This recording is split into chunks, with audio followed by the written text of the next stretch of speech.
Меня слышно, меня видно. Я прошу за опоздание. Сегодня у нас немножко другой environment, в котором будем общаться. Я не совсем там нахожусь, где обычно, но я думаю, это нам не помешает. В нашем стриме я вижу ваши вопросы.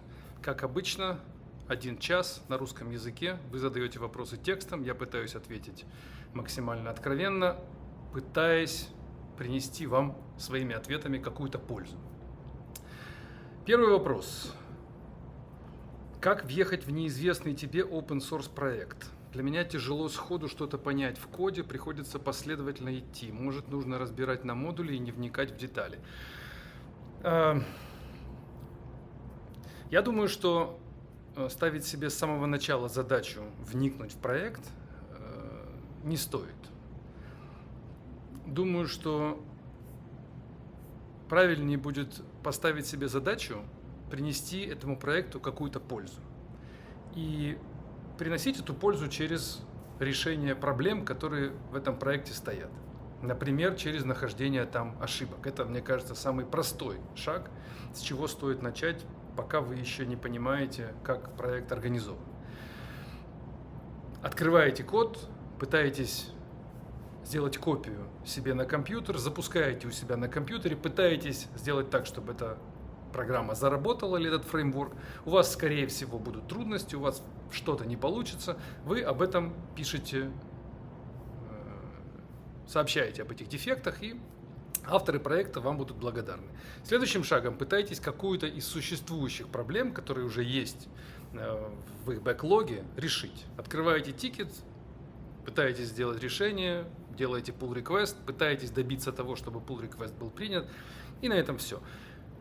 Вам не нужно для этого понимать целиком весь проект. Вам не нужно разбираться целиком во всем, что в этом проекте находится. Вам не нужно быть в этом проекте экспертом. Достаточно просто решить одну проблему. Дальше, если вам понравится и им понравится то, что вы делаете, вы решите вторую проблему. Может быть, на 20-м pull request вы станете понимать лучше, как проект устроен.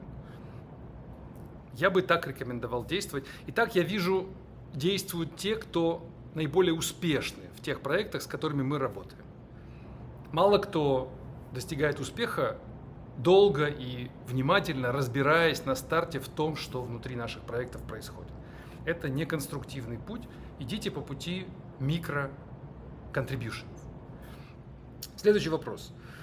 Было бы интересно узнать твое мнение, отношение к идеям и принципам DDD, Domain Driven Design, я так понимаю. Был ли у тебя опыт применения? Насколько я понимаю Domain Driven Design, то его идея достаточно очевидна и очень хорошо перекликается с базовыми принципами объектно-ориентированного программирования. Каждый объект в вашей программе должен быть абстракцией некого объекта в реальном мире, какой-то сущности из реального мира, будь то файл, будь то человек, будь то автомобиль, будь то посылка с грузом. И если у вас в программном коде существуют объекты, которые никак не привязаны к предметной области, то это нехорошо. От таких объектов нужно избавляться. Вот я так и стараюсь делать свой весь дизайн, при этом не постулируя принципы domain-driven дизайна. Мне кажется, что это некое очевидное свойство ООП. Для этого как будто бы DDD и не нужен. Хотя я думаю, что это неплохая вещь DDD. Если вы ее исповедуете, то я полностью поддерживаю. Следующий вопрос. Что думаете насчет языка программирования Go? Из плюсов вижу отсутствие идеологии спринга, хибернейта и прочих вещей, основанных на магии аннотаций. Я, к сожалению своему, на языке Go ничего не написал. Я его не знаю толком. Я только видел его синтаксис, и мне трудно судить. Но мне кажется, что пришло время его изучить. Я думаю, что какой-то из следующих своих open source решений я сделаю на языке Go с целью его изучить и в нем разобраться. Когда-то, много лет назад, когда он только появлялся, я начинал его смотреть, и мне в тот момент несколько вещей в нем не понравилось. Например, мне показалось неправильным, что в нем один метод может возвращать несколько, не одно значение, не один объект, а целую конструкцию из объектов. Мне показалось это таким элементом не очень качественного дизайна, хотя сейчас я на языке Ruby, например, создавая массу программ, я этим пользуюсь и иногда возвращаю сразу несколько объектов в такой конструкции. В Ruby это через массивы делается, но, видимо, Go, наверное, он мне понравится, когда я его попробую более подробно. Пока у меня просто нет продукта никакого на нем, мне судить тяжело. Следующий вопрос.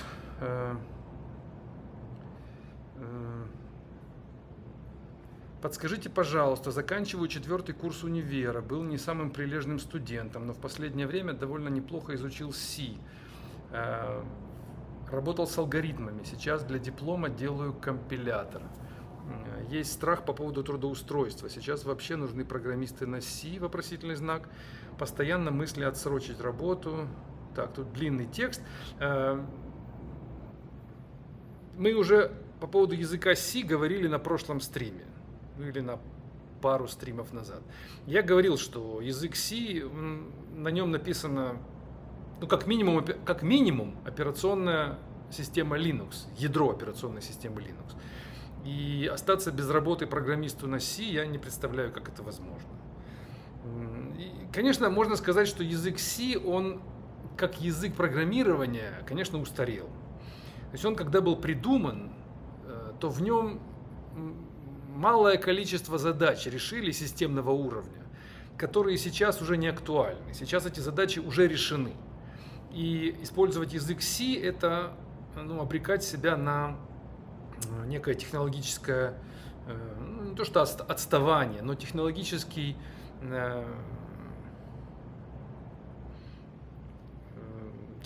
слабость, что ли, для самого себя. Потому что вы, создавая программы на C, вы пользуетесь инструментами, которые люди уже изучили давно, уже их создали и пошли дальше. То есть на языке C вы как будто бы лопатой выкапываете яму. И, безусловно, всегда будет работа для вас. Всегда кому-то нужно будет лопатой выкапывать яму. Но уже придумали экскаваторы, уже придумали машины для этого, уже придумали механизмы сложные. И, наверное, быть оператором экскаватора сейчас более интересно, чем копать лопатой. Хотя, конечно же, какой оператор экскаватора хороший не умеет копать лопатой? Безусловно, они должны это делать. Но использовать C вы используете 5% от всего арсенала программиста, который существует в современном мире. Сможете ли вы найти работу? Сможете. Интересно ли этим заниматься? Немножко, мне кажется, вы как будто бы 40 лет назад существуете, и у вас есть только в арсенале это функции, передача параметров через стек, опять вызов функции, опять передача параметров, if, then, else и точка на этом. У вас нет эксепшенов, у вас нет объектов, у вас нет абстракций, у вас много чего нет. То есть вы просто занимаетесь передачей данных из места одного в место другое и решаете, куда они более соответствуют. If, then, else и так далее. То есть очень ограниченный набор инструментов. Я бы все-таки порекомендовал посмотреть языки, уже которые пошли дальше. Следующий вопрос. В курсе ли вы дискуссии годичной давности между Робертом Мартином и Кейси Муратори? Кажутся ли вам адекватными претензии Кейси к чистому коду Роба? Кто из них, по-вашему, более прав? Я, к сожалению, не в курсе этой дискуссии. Если вы напишете, о чем были претензии, я постараюсь занять какую-то сторону. Следующий вопрос. Как вы считаете, почему люди, анализируя себя и зная свои пороки, все равно им потакают? Есть ли у вас какие-либо зависимости? Вопрос не совсем из области программирования, но попытаемся ответить. Зависимости. Вы называете пороками зависимости. У нас у всех есть какие-то слабости, назовем их так, пороки, зависимости, слабости. Почему люди потакают? Я думаю, что в основном мы предаемся или потакаем, или зависимы от чего-то, когда нам по большому нечем заняться. У нас есть какой-то, у каждого из нас есть какой-то потенциал. Я думаю, что люди, которые не реализуют этот потенциал, у которых нет приложения их энергии, нет точки реализации их потенциала, их возможностей, они пытаются чем-то себя занять, пытаются найти себе какой-то источник эндорфина, какой-то источник ощущений, в которых бы они были победителем, в которых бы они были, ощущали то количество положительных эмоций, которые им мог бы дать, не знаю, поход на замок неприятеля, взятие этого замка, разрушение стен замка, захват его хранилищ и победа над врагом. Вот эти эмоции, они абсолютно максимальные по своей мощности, для мужчины, если речь идет о мужчине. Конечно, мы в нашей реальной жизни такие эмоции сейчас, в нашем мире, не получаем. То ли к сожалению, то ли к счастью. У нас нет таких войн ежедневных, в которых мы могли бы участвовать. У нас нет таких баталий, даже в офисе, какие бы у вас ни были сложные отношения с начальством. Все равно вы, по большому, офисный планктон, как и я. То есть у нас уровень эмоциональной напряженности ежедневный очень низкий.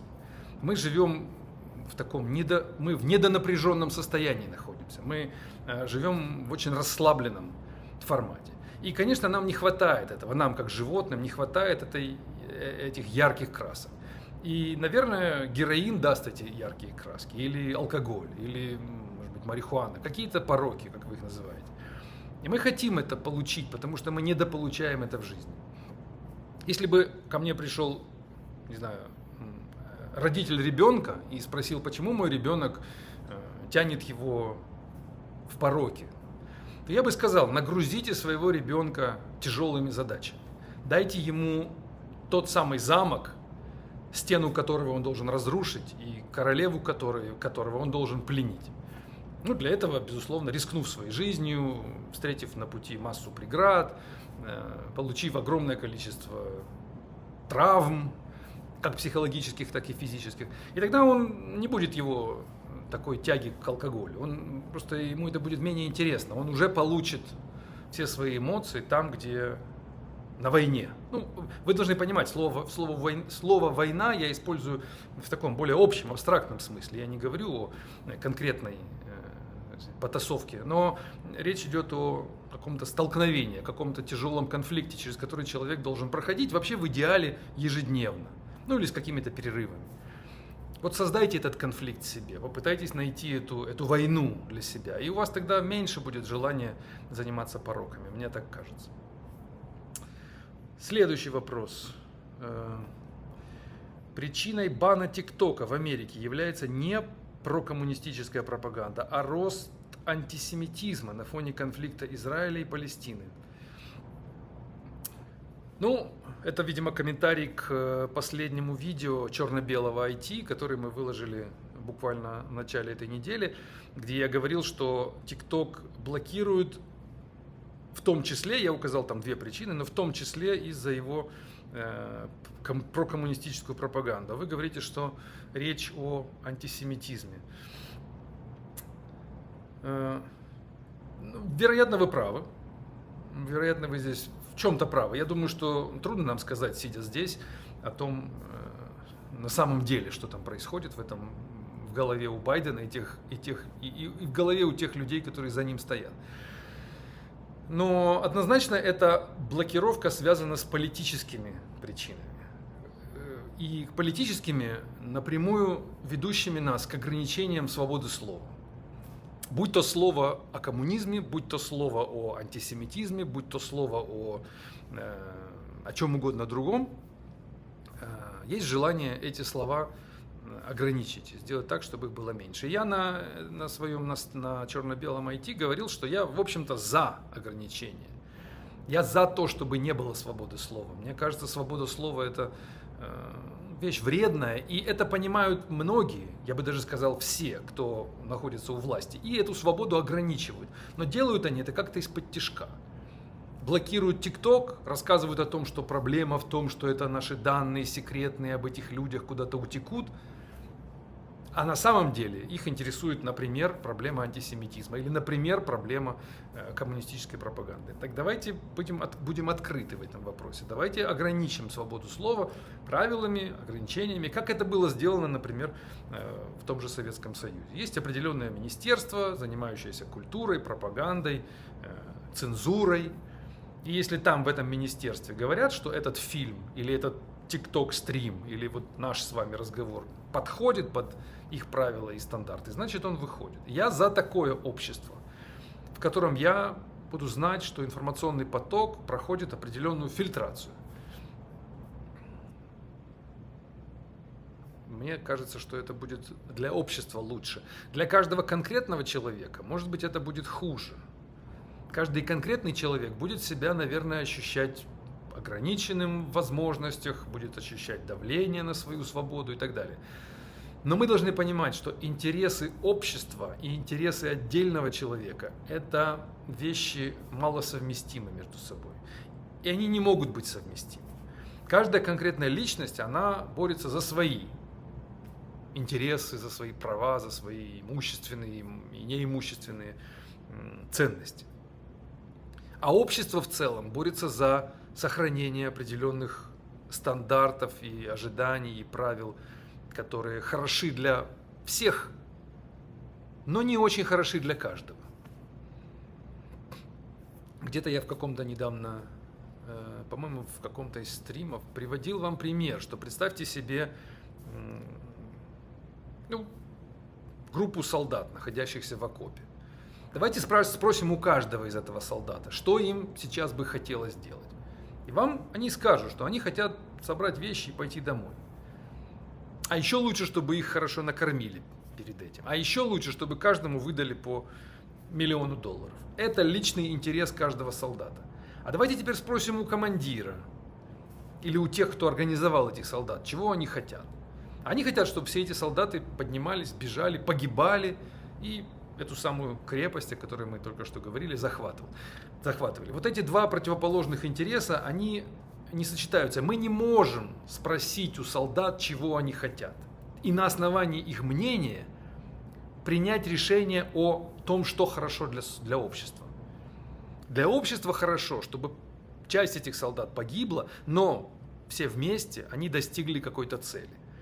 Но каждый из них эту цель не разделяет. Это может быть только цель более высшего существа, находящегося над ними. Для них высшее существо – это командир или генерал. Для социума, в котором мы живем, тоже есть какие-то высшие существа. Наверное, если мы верим в классический формат управления политического, то это, наверное, президент страны или какой-нибудь там Государственная Дума или Рада, что угодно. Наверное, эти люди, они понимают, что нужно для нас всех. И поэтому они говорят: ребята, мы ограничиваем контент с признаками антисемитизма. Хотя каждому из людей, возможно, это не понравится. Возьмите человека, у которого погибают родственники в этом секторе Газа, который на арабской стороне находится. Он вам скажет, что я за то, чтобы мне дали возможность показать это всему миру, выложить этот контент. Пускай он вам кажется имеет признаки антисемитизма, а мне он кажется очень ценным. Почему вы меня ограничиваете? Но люди, которые стоят над обществом, они принимают решение, что мы ограничим, потому что у нас другие цели, более крупные. Они и по длительности, по временному своему наполнению тоже шире. То есть наши цели, которые над обществом находятся, они длиной в десятки, а может быть даже сотни лет. А цели конкретного человека, который выкладывает на ТикТок видео какое-то, у него цель очень короткая. В основном она продиктована просто его эмоциями, ненавистью к происходящему и желанием иногда просто выпендриться и получить просто лайки за свой контент. Просто быть видным, быть известным. Так что я к тому, что нельзя спрашивать у элементов общества, у членов общества, что они хотят, и на основании этих желаний строить социальную политику. Она будет неверная.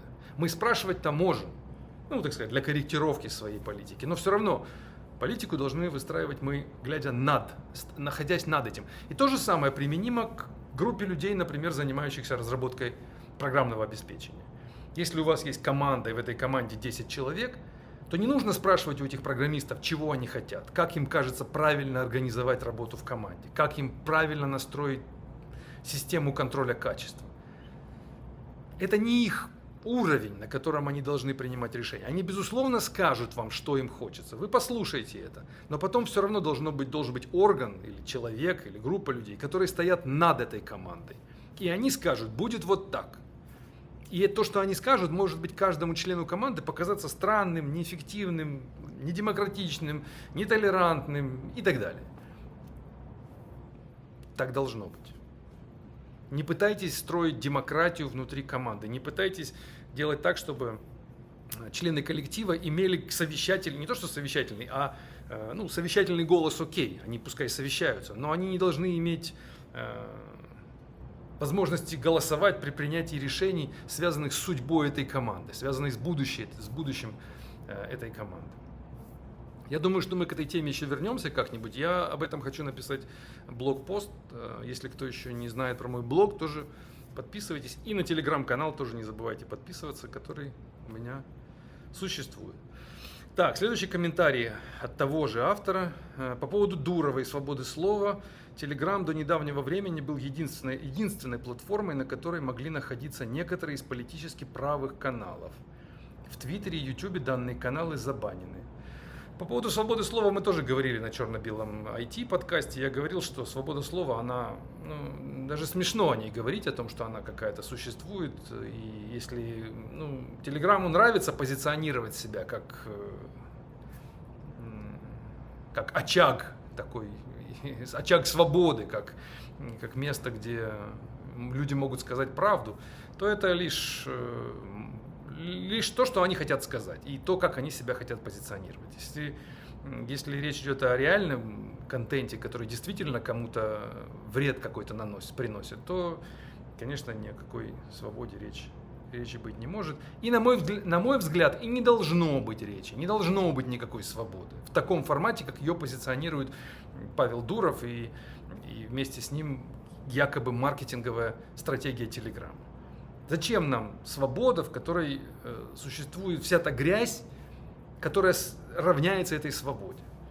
Посмотрите фильм «Убить дракона». Вы же помните эту классическую сцену, когда они получили свободу. Что произошло при получении людьми свободы? Они стали крушить, грабить, поджигать дома. И когда у них спрашивали, зачем вы это делаете, то они отвечали, у нас же свобода, мы получили наконец-то свободу. Люди не способны существовать в формате свободы, и не будет этого никогда, и не нужно к этому стремиться. Необходимы механизмы регулирования. Вот откройте канал, какой-нибудь проукраинский канал в Телеграме, а потом откройте пророссийский канал, такой сильно пророссийский и сильно проукраинский. Это же одна грязь в этих каналах. Сквернословие, унижение оппонента, всякое ограничение вообще какой-либо не то что альтернативной точки зрения, а вообще ограничение какой-то разумной точки зрения в обоих каналах, в обоих направлениях. Зачем нам это нужно для общества? Это помогает нам как обществу? Нет. Это развивает нас, это делает нас лучше? Нет, не делает. Так давайте закроем эти каналы, давайте оставим каналы, которые проходят цензуру, которые проходят через умных людей, которые проходят через людей, которые думать умеют хотя бы. А сейчас любой, типа меня, открывает камеру, включает, открывает YouTube канал и начинает вещать, как я сейчас это делаю. И получается, он источник неких знаний. И все, что ему нужно, это набрать себе 100 тысяч подписчиков или 1 миллион подписчиков. И он уже средство массовой информации, он уже ценнее, чем Министерство культуры. Разве это правильно? Если бы вы организовывали социум, вы бы так его организовали? Вы бы дали каждому полусумасшедшему или вообще сумасшедшему возможность вещать в открытом эфире, имея при этом просто мобильный телефон? Я бы так не делал. Я бы общество не строил так. Я бы сказал, что платформа YouTube, она должна регулироваться. И для того, чтобы получить возможность вещать, нужно подать заявку в какое-то министерство, в какой-то орган. Они рассмотрят твой контент, приложить свой контент-план. рассказать, о чем ты будешь рассказывать, получить какого-то надзирающего куратора, который будет смотреть, о чем ты там рассказываешь, который будет решать, продолжаем мы этот контент в эфир выдавать или пора заканчивать. И тогда бы получилась платформа YouTube, конечно, с меньшим количеством контента, но зато с более качественным. И общество бы тогда, имело бы людей более ответственных, более разумных, более грамотных, все то, что нам хотелось бы иметь. Но, видимо, кому-то не нужно, чтобы было так. Кому-то нужно, чтобы общество состояло из полусумасшедших людей, накормленных некачественной информацией, накормленных таким ширпотребом, который они же сами и создают. Видимо, это нужно, чтобы так было, чтобы мы выглядели все глупее и глупее. Так, что-то сегодня много политики. Идем дальше. Вопрос следующий. Очень интересно, есть ли небольшие, но качественные open source проекты с чистым, элегантным ООП, с реализацией лучших практик из книг? Хотелось бы почитать. Спрашивает Сергей. Сергей, вы зайдите на сайт elegantobjects.org. Слитно. elegantobjects.org. И там 1,5 или 2 десятка проектов, которые стараются сделать свой код качественным. Также вы можете зайти на наш фестиваль open-source проектов, который называется kaiCode.org. Мы дадим ссылку внизу под этим видео. И там тоже есть проекты, которые ориентируются на высокое качество, а не на популярность, не на прибыль, а только на качество. Вам будет полезно их посмотреть. Следующий вопрос. Как не жалеть о прошлом, когда понимаешь, что мог запросто заняться какими-то проектами или освоить какую-то технологию?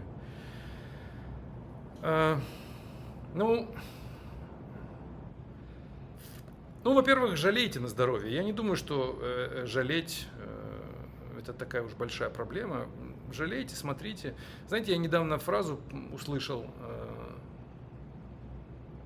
Смотрите в прошлое, но не вглядывайтесь. Там фраза на английском была look into the past, but don't stare. То есть смотрите туда, где ваше прошлое, где что-то случилось. Но не надо пристально туда смотреть. Это, в общем-то, то, что уже прошло. Хотя, конечно, рекомендации формата «не обращайте внимания на прошлое», они, конечно, мне тоже не кажутся конструктивными, потому что как можно не обращать внимания на то, что происходило последние 10 лет, и где, как вы говорите, что-то можно было сделать, а этого не было сделано. Я думаю, что этот вопрос задают себе, наверное, все люди, живущие на этой планете. У всех у нас есть какое-то сожаление о том, что что-то не получилось. Я думаю, что для того, чтобы это сожаление снять, я бы посоветовал, наверное,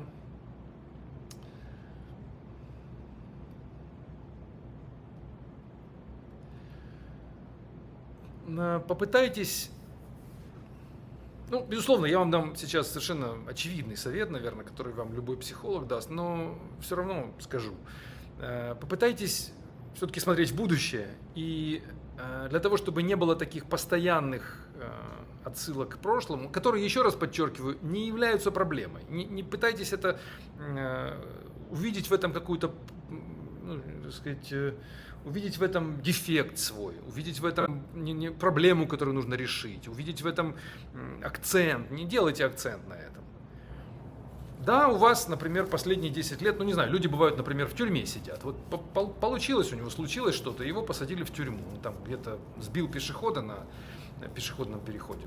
Бывает такое. И человек попал в тюрьму, и 10 лет сидел в тюрьме. И вот он вышел. Вот это такой экстремальный случай мы рассматриваем. Не то, что вы рассказали, что вы какую-то технологию не смогли использовать, а просто 10 лет человек ничем толком полезным не занимался. И вот он вышел. Стоит ли ему перечеркивать эти 10 лет? Нет, не стоит. Он знает, что так случилось. Да, это часть его жизни. Смотрите вперед и попытайтесь свое будущее структурировать. То есть попытайтесь в этом будущем нарисовать себе майлстоуны, нарисовать себе ачивменты, к которым вы будете двигаться, и постарайтесь сделать их максимально краткосрочными на первом этапе. Если вы находитесь сейчас в неком кризисе, и у вас нет уверенности, что ваша жизнь прошла недаром, то нарисуйте себе цель, которую вы хотите достичь через месяц. И к ней двигайтесь, к этой одномесячной цели. Потом следующая цель, еще месяц, еще месяц. Только сделайте так, чтобы эти цели были, ну, с одной стороны, достаточно сложные, но с другой стороны, достижимые. И вот когда у вас этих целей вы сможете пройти десяток в течение года-двух, то вам уже не так грустно будет смотреть на те 10 лет, в которые вы условно в тюрьме сидели. То есть просто разверните, ну, попытайтесь в будущем как-то компенсировать прошлое. Вот, наверное, такой единственно возможный совет, который я могу дать. Следующий вопрос. Как расти программисту микроконтроллеров? Где ценится низкоуровневое программирование? Юрий Александрович спрашивает. Ну, смотря, что вы понимаете под ростом. Если для вас рост – это рост заработной платы, то, наверное, вам нужно начинать искать компанию или, по крайней мере, набор компаний, в которые вам потенциально может посчастливиться попасть. А дальше разбирайтесь с тем, что этим компаниям нужно и на каких условиях они готовы вас взять. Может быть, даже попытайтесь пройти собеседование с этими компаниями. И на собеседованиях, если даже вы понимаете, а вы, если спрашиваете, куда расти, то, наверное, вы понимаете, что у вас еще пространство для роста большое. На интервью задавайте вопрос вашим потенциальным нанимателям. С чем к вам прийти через год? Вы знаете, это такой вопрос, который, к сожалению, спрашивают нечасто, а хотелось бы.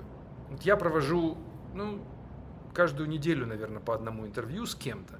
И очень редко меня спрашивают программисты именно в таком формате.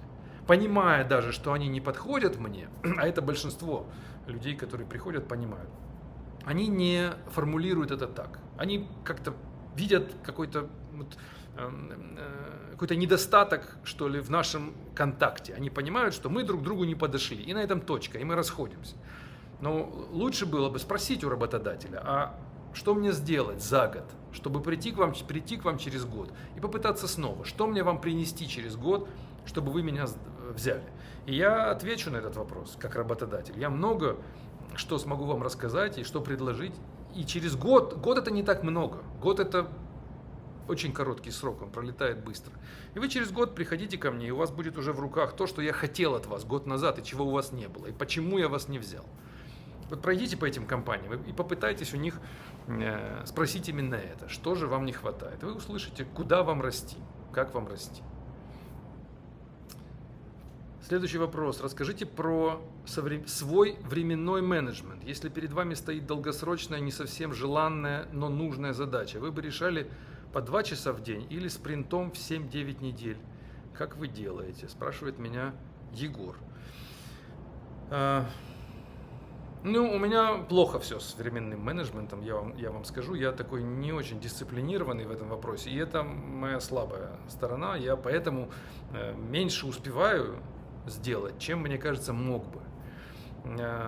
Но стараюсь как-то руководствоваться. Я уже себе за многие годы сообразил, что у меня такая структура, что я плохо работаю, когда на меня давит план. Когда я должен по какому-то расписанию, в каком-то режиме что-то выполнять, какие-то задачи. Я много раз пытался писать себе план на неделю, на месяц, на год. Вот эти пункты нужно выполнять. Это мы будем делать в понедельник, а во вторник это. Все эти календари, в календари расставлять эти задачи. Ничего не получается. Это может быть чисто моя такая структура, но может быть у вас что-то подобное.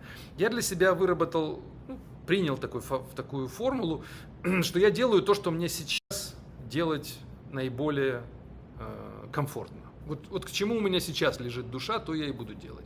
И дальше, для того, чтобы немножко обмануть свою внутреннего такого ребенка капризного, который хочет делать только то, что ему хочется делать, я все-таки пишу некий список вещей, которые мне нужны, и расставляю их в некотором приоритете. У меня есть такой список, в котором 3 десятка задач, может быть 2 десятка задач, которые мне хотелось бы сделать в ближайшем будущем. И я беру задачу, которая наиболее мне кажется важной, и ставлю ее на первый план, и дальше своему этому ребенку показываю ее несколько раз. И говорю, вот это самая интересная задача сейчас, давай на ней сфокусируемся, давай ее полюбим, давай ею заинтересуемся.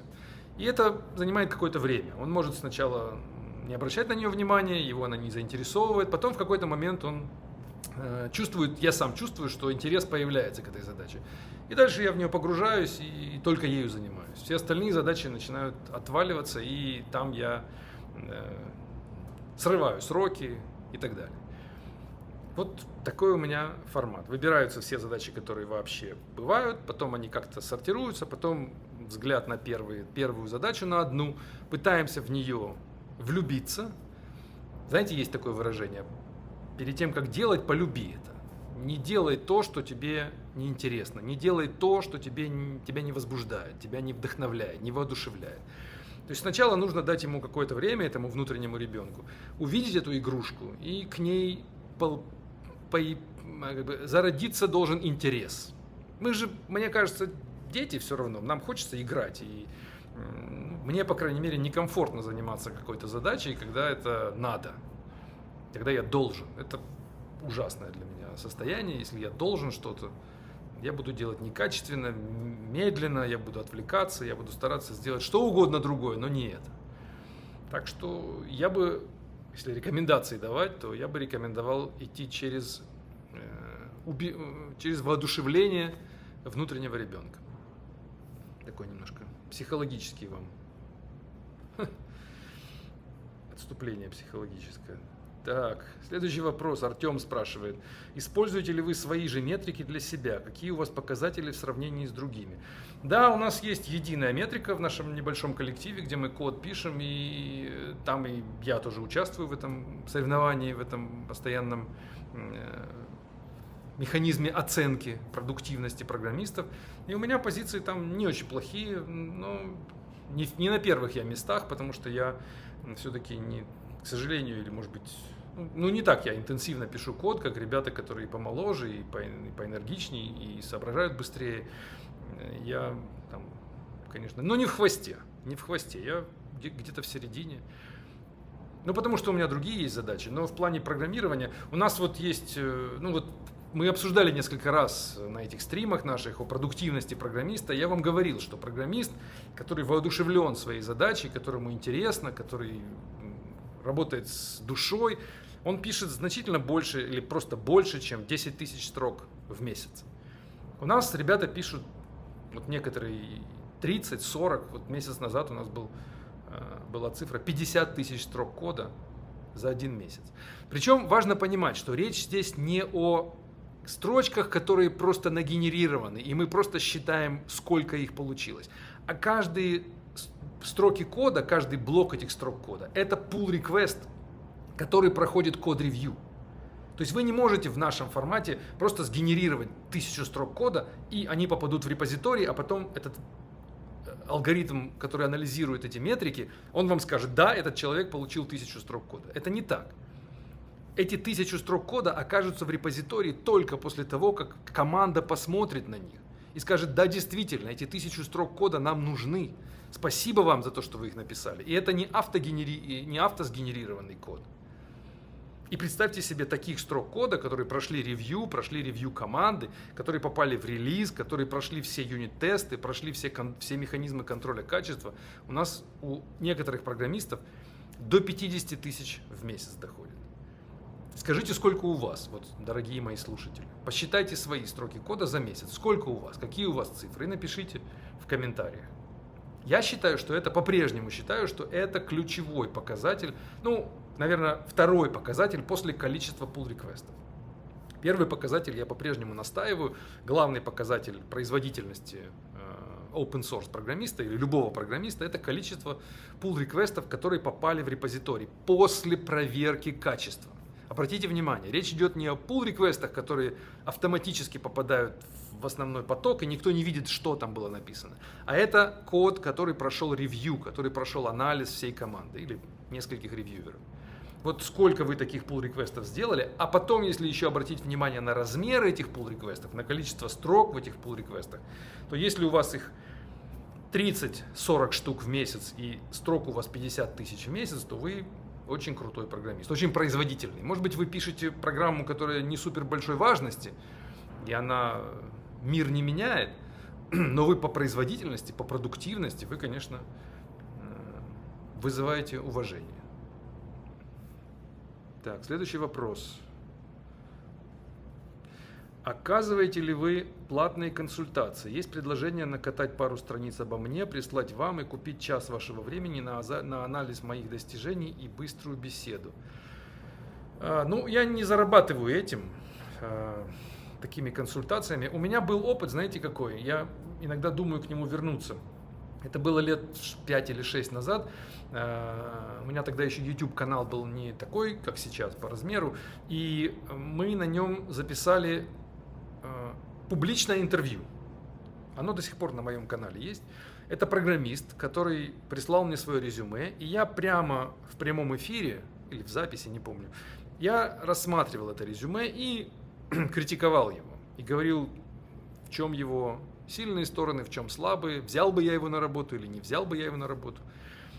Вот такие штуки мне интересны. Я даже думаю о том, что, может быть, эту практику попытаться возобновить, потому что мне кажется, что это очень полезно для остальных программистов. Когда речь идет не об абстрактных вещах, о том, какие сфокусироваться технологии, что подтянуть в общем случае, а когда мы имеем конкретного человека, и этот конкретный человек получает конкретный фидбэк от конкретного работодателя, который потенциально мог бы его взять. Вот я думаю, что такая история была бы полезна, если мы найдем таких волонтеров. Если кто-то из вас чувствует в себе смелость для такого эксперимента, потому что он открытый, там видно ваше имя, видно ваше видео, видно ваше резюме, то есть вы проходите такую процедуру публичной порки, которая, на мой взгляд, я, конечно, делать это буду конструктивно, я не буду вас обижать, я не буду вас унижать, я буду пытаться вам дать такой фидбэк, какой бы я давал вам на реальном интервью, в реальную компанию. Подумайте. Следующий вопрос.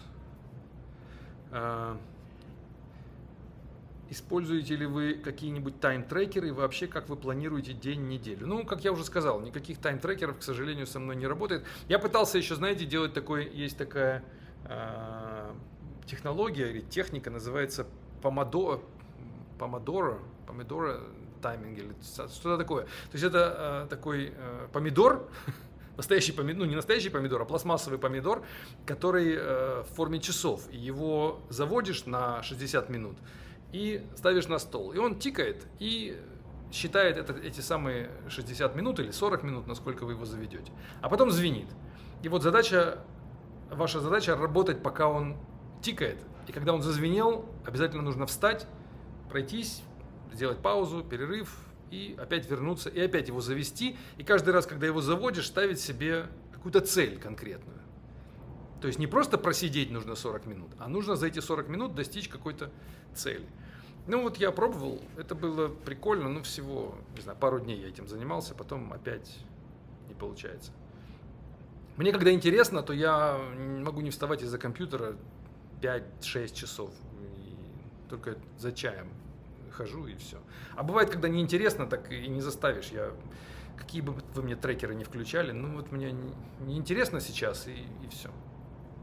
Но может быть это неправильно, я вам сейчас тут рекомендовать не буду так действовать, как я. Следующий вопрос. Можете меня научить программировать по вашим стандартам? 48 лет мужчине. Да, без проблем, мы вас легко научим программировать, если вы захотите этого.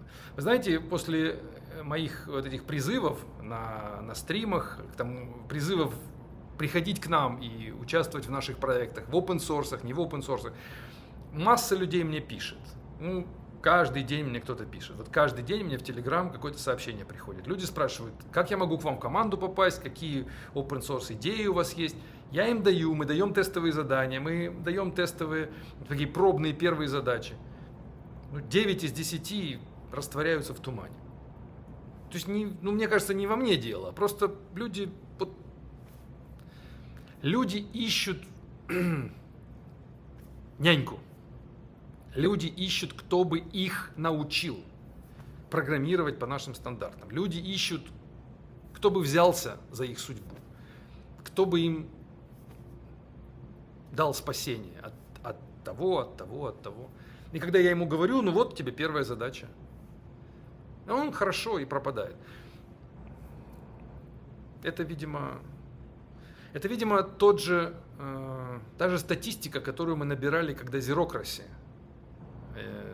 использовали еще буквально 4-5 лет назад. Подавляющее большинство программистов просто не способно работать в формате «закончишь, получишь деньги».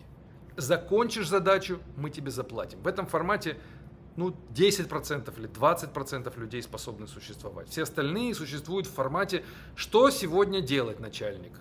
Я пришел на работу, вот я сел, стол, что будем программировать? Ты мне скажи, а я запрограммирую. Вот я буду программировать, пока обед не наступит. Потом я пообедаю, потом я вернусь. Скажи мне снова, что мне программировать? Вот это. Вот я это и буду программировать. Это формат подавляющего большинства людей.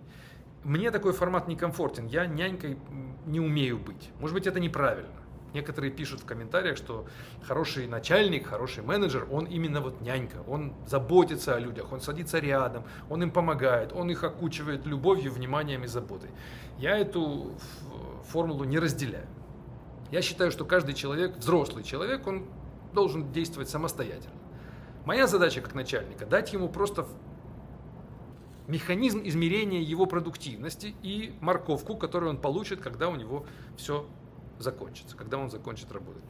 Так что я вас учить программировать не могу. Я могу вам дать задачи. Я вам могу показать, что вот когда вы решите эту задачу, и мы примем это решение, у вас однозначно повысятся ваши навыки. Но я не буду вам показывать, как ее решить. Я не буду вам помогать. Вы ее возьмете. Я уже вложился, я уже сформулировал задачу. Мы уже написали тикет, мы уже рассказали, что нужно сделать. Теперь берите, делайте, присылайте код, мы его покритикуем, мы его не примем, мы вам откажем, вы опять поработаете, опять пришлете код. И так с 5-го захода вы сделаете то, что нам нужно. И вы поймете, что такое качественное программирование. Но мы не будем вам ни лекции читать, не обучать. Если вам нужны лекции, есть YouTube, мой канал, посмотрите, там много записей. Но с вами никто работать в формате обучения не будет. Не то, что у нас нет времени, не то, что у нас нет желания, не то, что а просто мы не хотим, чтобы мы вас обучали. Мы против этой формулы, мы против обучения людей в формате наставничества. Мы за самообучение, мы за то, чтобы люди сами развивались и росли. А наша задача, как тех, кто, допустим, лучше понимает уже в этом, это бить по рукам там, где он делает неправильно. И наоборот, поощрять там, где сделано правильно. Следующий вопрос. Где можно прочитать про OAuth 2.0 и стоит ли его внедрять в свой проект? Мы хотим написать сервис. Это не знаю, такие технические вопросы. Вам нужно на Stack Overflow. stackoverflow.com, там такие вопросы, вам ответят специалисты куда выше уровнем, чем я. Следующее. Что думаете о карьере инжиниринг менеджер? Есть ли будущее у такой гибридной специальности? Мне кажется, в прошлый раз у нас такой же вопрос был, или на прошлом, или на позапрошлом стриме. Я думаю, что менеджер — это хорошая специальность, если человек понимает, как быть менеджером эффективным. Быть программистом и быть менеджером — это две совершенно разные. Это как быть офтальмологом и оператором экскаватора. Вот это примерно так же, как быть менеджером и быть программистом. Это две разные совершенно сферы деятельности. Если вам интересно быть менеджером, то будьте менеджером. Так, вопрос снова, который был, видимо, в прошлый раз или пару стримов назад. Подскажите, пожалуйста, как искать друзей во взрослом возрасте? Видимо, этот вопрос волнует не только меня, потому что у меня тоже подобный же вопрос, и это, как оказалось, эта штука непростая, и думаю, что во многом мы этот вопрос имеем, потому что общество состоит сейчас из разобщенных людей во многом. Такая дезинтеграция имеет место быть среди нас, живых существ. Мы больше не нужны друг другу, мы больше не помогаем друг другу. Мы самодостаточными стали. Нам не нужно ходить к соседке за солью, как это нужно было делать 50 лет назад. У нас есть своя соль. А если у нас соли нет, то мы закажем самокат или Яндекс.Лавку, и нам привезут соль через 10 минут. Я не знаю, как зовут мою соседку. Вот я жил в разных местах, я не знал этих людей, кто эти соседи. Хотя, когда я был ребенком, я помню, мы знали всех во дворе, а это были несколько десятков квартир. Знали историю этих людей, знали, как их зовут, мы знали много. А сейчас у меня соседняя дверь рядом с моей квартирой, я даже не знаю не то, что кто там живет, а вообще живет ли там кто-то. И вы говорите, как найти друзей. Тут причина в этом может быть и объективная. У нас просто повысился уровень комфорта в социуме. Нам стало легче жить. У нас есть соль, нам не нужно идти к соседке. И так по многим другим вопросам. И поэтому дружба, она потеряла свой смысл первоначальный. Изначально дружба зачем нужна была людям? Для того, чтобы спасаться от нужды, от беды, от врагов. Для этого нужно дружить, потому что если с другом вышел в путь, веселей дорога. Без друзей меня чуть-чуть, а с друзьями много. А нас сейчас и так много. У меня и без друзей меня много, и с друзьями примерно так же. Я утрирую, конечно, но не так это уж очевидно сейчас, что без друзей меня мало, а с друзьями меня много. С деньгами, да, меня много, а без денег меня чуть-чуть. А с друзьями...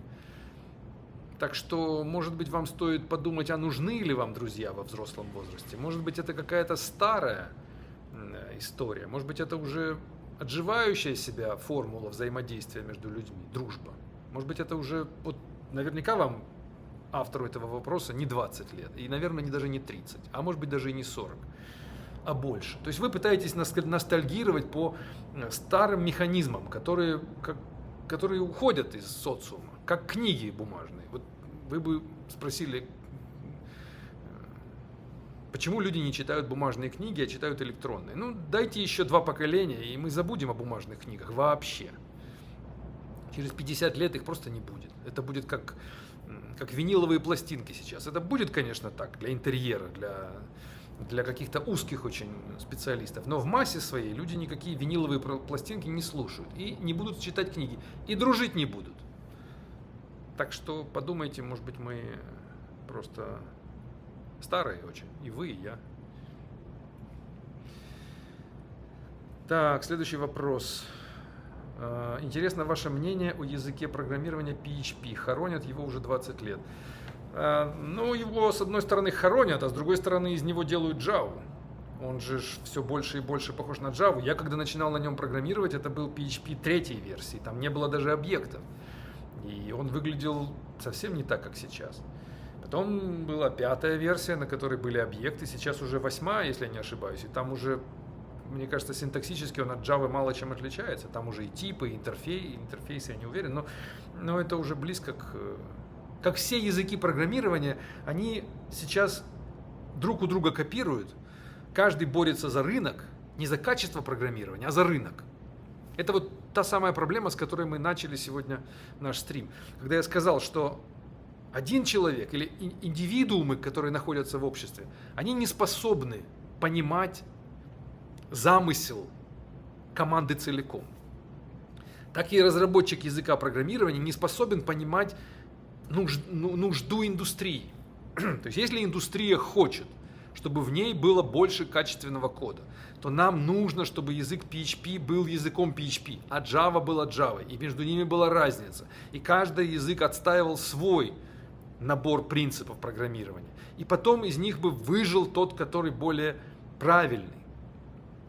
Такую бы стратегию мог отстаивать представитель всей индустрии.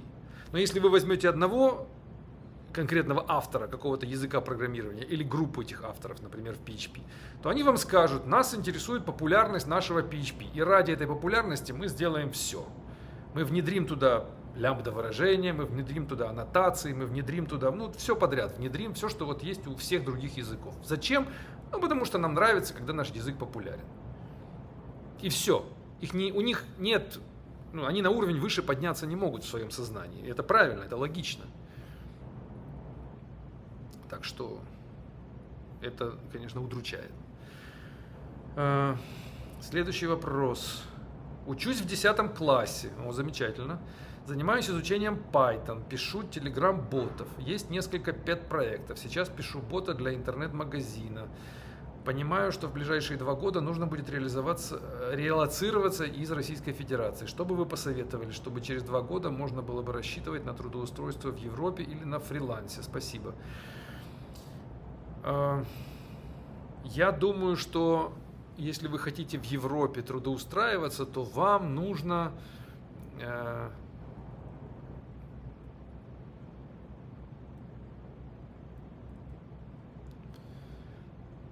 я пытаюсь найти отличие между трудоустройством в России и трудоустройством в Европе. Я и там примерно похожее количество лет прожил и проработал. Мне кажется, что в Европе легче найти работу. Там ниже требования к программистам. Там, если вы по формальным признакам проходите, то есть у вас есть образование, у вас есть... Даже образование там не так важно, мне кажется, как в России. Если у вас есть в резюме нужный список слов ключевых, то вы проходите. Вот я вам такую рекомендацию дам. Возьмите резюме европейских программистов. Погуглите, поищите.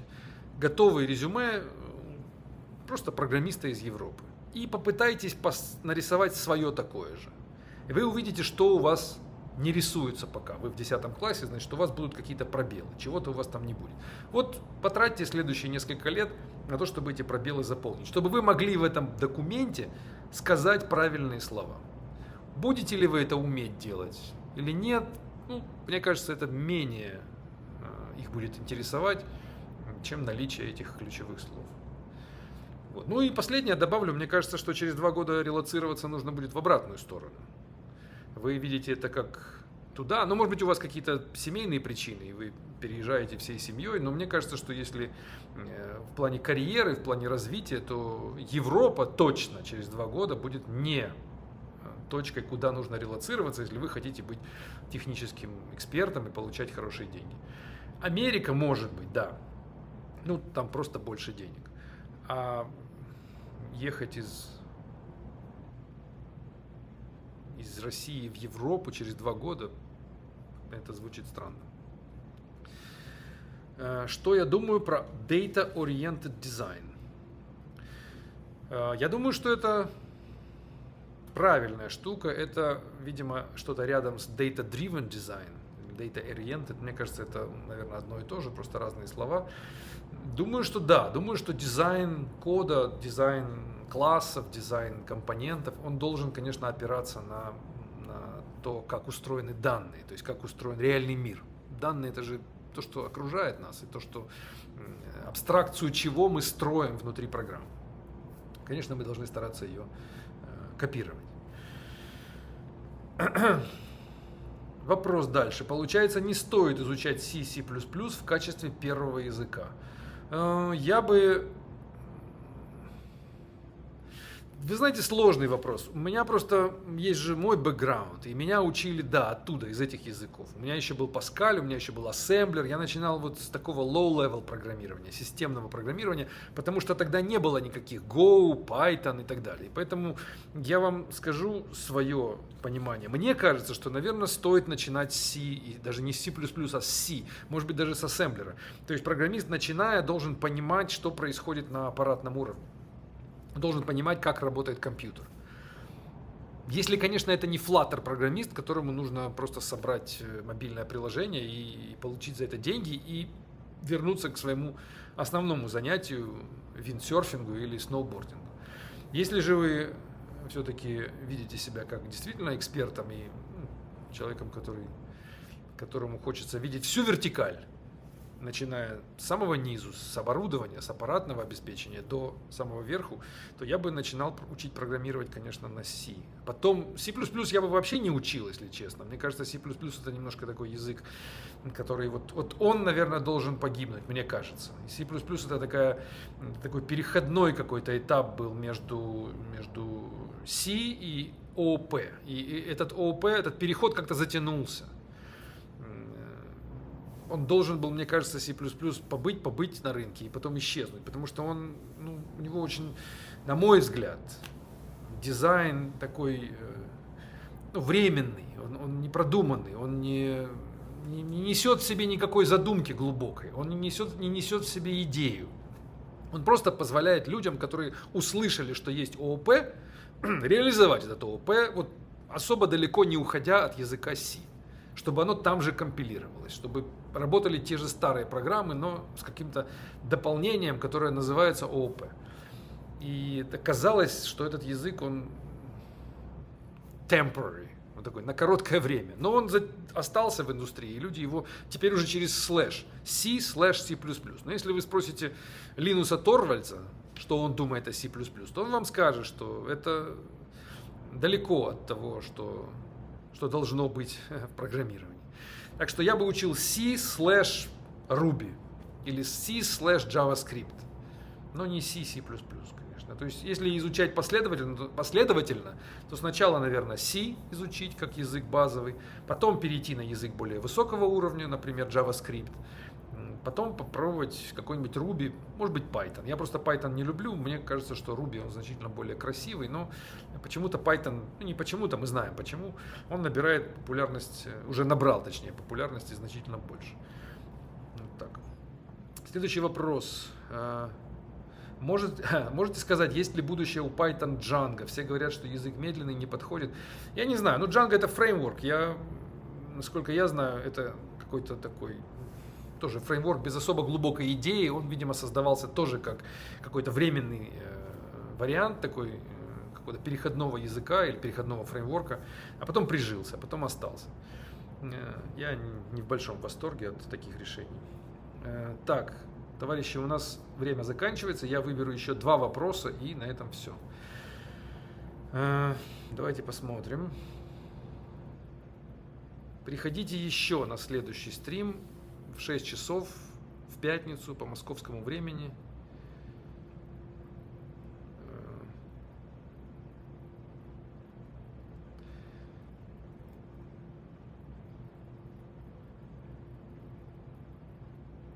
Так, выбираем вопрос.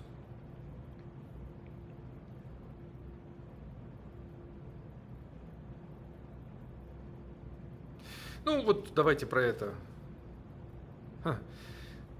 Так, тут спрашивают, какова ваша ближайшая цель на 5-10 лет? Ну, самое ближайшее, мне хочется, чтобы наш язык программирования, который мы делаем, называется он EO-Lang, чтобы он получился таки языком программирования, на котором можно писать быстрые программы. Пока у нас получилась только первая часть, это просто стал язык программирования. На нем просто можно писать программы. Но скорости мы пока достичь не можем. То есть программа написана на нашем языке, и она будет работать значительно медленнее, ну, прям сильно значительно, в 10 раз медленнее, в 100 раз медленнее в некоторых случаях, чем программа, написанная допустим, на Java или на C++. И это такая задумка была. То есть мы сделали язык, который в нашем понимании несет в себе концептуально новые идеи в области ООП. А дальше вопрос, как сделать так, чтобы эти концептуально новые идеи смогли уместиться в той платформе или на той платформе, на которой выполняются сейчас программы, написанные на C. То есть на нашем оборудовании, на современных процессорах. И вот как сделать этот переход, как сделать так, чтобы ООП наше, то самое, как нам кажется, идеальное, правильное ООП, работало на традиционном оборудовании. Мы на этот вопрос пока ответа не нашли. Я надеюсь, что вот за 5-10 лет ближайшие мы на этот вопрос найдем ответ. И если этот ответ будет найден, то мы сможем тогда претендовать на какую-то на хорошую позицию среди языков программирования, потому что можно будет тех людей, которым не нравится то ООП или тот стиль программирования, который существует в Java, в Kotlin, в Python, эти люди могли уйти из тех языков и прийти к нам, получив правильную, как нам кажется, модель объектно-ориентированную и при этом высокую скорость. Вот такая техническая у меня такой технический челлендж. Так, ну и давайте еще один вопрос.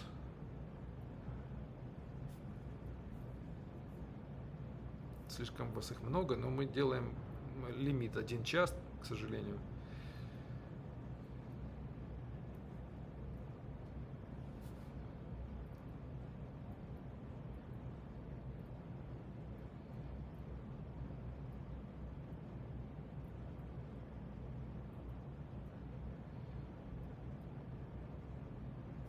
Ну вот, давайте последний. Да, вот я как раз хочу этот вопрос выбрать. Значит, вопрос такой. Дайте, пожалуйста, совет. Столкнулся с такой проблемой. Не могу найти работу уже 4-й месяц. Закончил курс по бэкэнд на Python. И вот 4 месяца бью в эту дверь, но никак не получается. Каждый отказ бьет в ноги, пропадает желание что-либо делать и развиваться в IT. Сейчас пришел к тому, что стоит учить алгоритмы и пойти на стажировку в крупные компании. Как думаете, хороший ли это путь?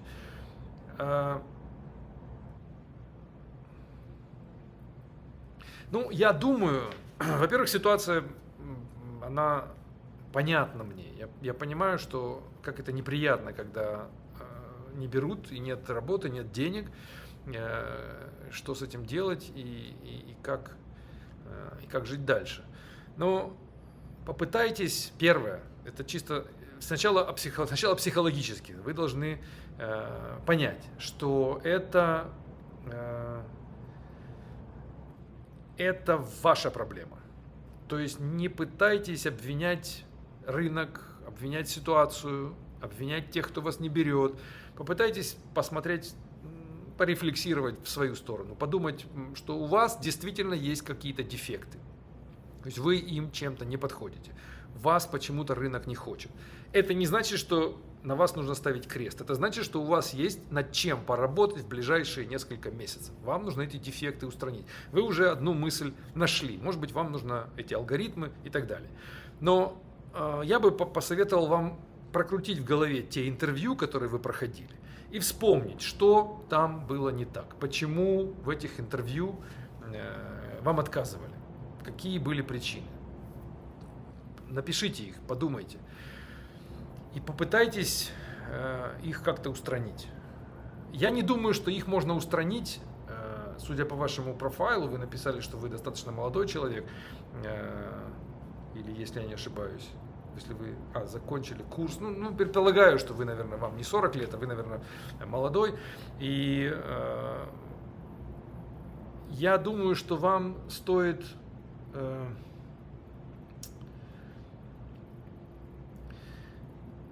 Вам нужно побольше, видимо, пускать пыль в глаза.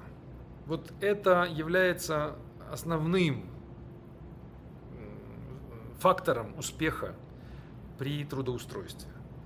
Умение, способность продать себя, умение и готовность, желание обмануть, приукрасить, выпендриться, обнаглеть. Вот все эти качества, видимо, вам присущи не в полной мере. Вам нужно на это сделать упор.